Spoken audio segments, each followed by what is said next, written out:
আসসালামু আলাইকুম রহমতুল্লাহি বারাকাতুহু। সুপ্রিয় শিক্ষার্থীবৃন্দ, তোমরা যারা 2025 সালে দাখিল পরীক্ষা দিতে যাচ্ছ, তোমাদের জন্য আমরা চূড়ান্ত সাজেশন নিয়ে হাজির হয়েছি আমাদের 10 মিনিট মাদ্রাসা পিডি চ্যানেল থেকে। এখন থেকে আমরা তোমাদের জন্য ফাইনাল সাজেশন, একেবারে সর্বশেষ ফাইনাল সাজেশন আমাদের চ্যানেল থেকে আমরা দিব এখন থেকে। তো যারা এখনো আমাদের চ্যানেলটি সাবস্ক্রাইব করেনি, সাবস্ক্রাইব করে নাও এখনই। যারা করেছে তাদেরকে আন্তরিক ধন্যবাদ।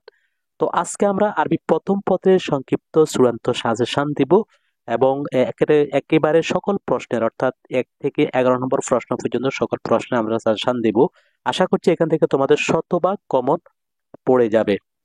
তো যদি তোমাদের কোনো বিষয় জানতে যে চাও, তাহলে অবশ্যই আমাদেরকে কমেন্ট করে জানাবে এবং বেশি বেশি করে আমাদের ভিডিওগুলোতে তোমরা প্লিজ লাইক দিবে এবং বেশি করে ভিডিওগুলো শেয়ার করে দিবে, যাতে করে আমাদের অন্য স্টুডেন্ট ভাই বোনরাও জানতে পারে। তো প্রথমে আমরা আন-নাসল গায়রে মাদ্রুস, এখানে আমরা তোমাদের জন্য 1 number, 2 number, 3 number, 11 number, 15 number, মোট 5টি মোট ছয়টি আমরা আন-নাসল মাদ্রুস তোমাদের জন্য এখানে দিয়েছি।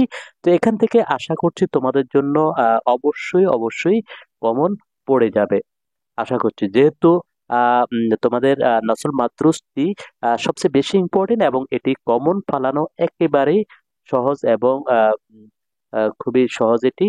এরপরে আন্নাসুল গায়রে মাদ্রুসে আমরা দিয়েছি, যদিও এগুলো কমন পড়ার সম্ভাবনা খুবই কম, তারপরেও তোমরা এখান থেকে ধারণা নিতে পারবে। 3 number, 5 number, 6 number, 8 number, 7 number, 8 number, 9 number, 15 number.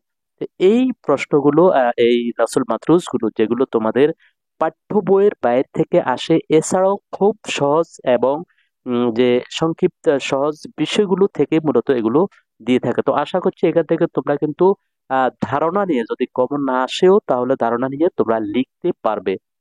এরপর হচ্ছে কবিতা অংশের মধ্যে শুরুতে থাকবে বড় প্রশ্ন, যেটি তোমাদের খোলাসা। তো আমরা খোলাসাকে দিয়েছি, আরেকটি আছে জীবনী। তো 1 নম্বর খোলাসা আল ইসলাম দিনুনা। এরপরে যে খোলাসা হচ্ছে আল মুসাওয়াত। এরপরে খোলাসা হচ্ছে হিজুল উম্মাহাতে। এই যে এই 3টি খোলাসা তোমরা প্রিপারেশন নেবে, এখান থেকে একটি কমন পড়ে যাবে। এরপর হচ্ছে সংক্ষিপ্ত প্রশ্ন, 1 number, 2 number, 4 number, 6 number, 9 number, 11, 13 number এবং 14 নাম্বার। তো এখানে তোমাদের জন্য যে 7টি আমরা সংক্ষিপ্ত প্রশ্ন দিয়েছি, এখান থেকে ইনশাল্লাহ একটি তোমাদের কমন পড়বে। এরপর ব্যাখ্যা 1 নম্বর, 5 নাম্বার, এখানে ব্যাখ্যা 1 নম্বরের ব্যাখ্যা, 5 নম্বর ব্যাখ্যা। এরপরে 7 নাম্বার এবং 13 নাম্বার, এই 4টি ব্যাখ্যা থেকে ইনশাল্লাহ তোমাদের কমন পড়ে যাবে। এরপরে ইকতিবারুল মুফরাদা শব্দ আছে 1 নাম্বার, 4 নাম্বার, যেগুলো হচ্ছে শূন্যস্থান, ইঙ্গিত সহ শূন্যস্থান, অর্থাৎ যে বক্স থাকবে বক্স থেকে তোমরা এগুলা নিয়ে তোমরা শূন্যস্থানগুলো পূরণ করবে। তো আশা করছি এখান থেকে কমন পড়তে পারে। এরপরে 5 নাম্বার, 7 নাম্বার, এরপরে 11 নাম্বার, এগুলো থেকে কমন পড়ার সম্ভাবনা সবচেয়ে বেশি। তারপরও যদি না পড়ে তোমাদের জন্য সহজ বিষয় দিবে, তারপরে তোমরা এগুলো কিন্তু চর্চা করবে। এখান থেকে কমন না পড়লে তোমরা কিন্তু একটি ধারণা পেয়ে যাবে।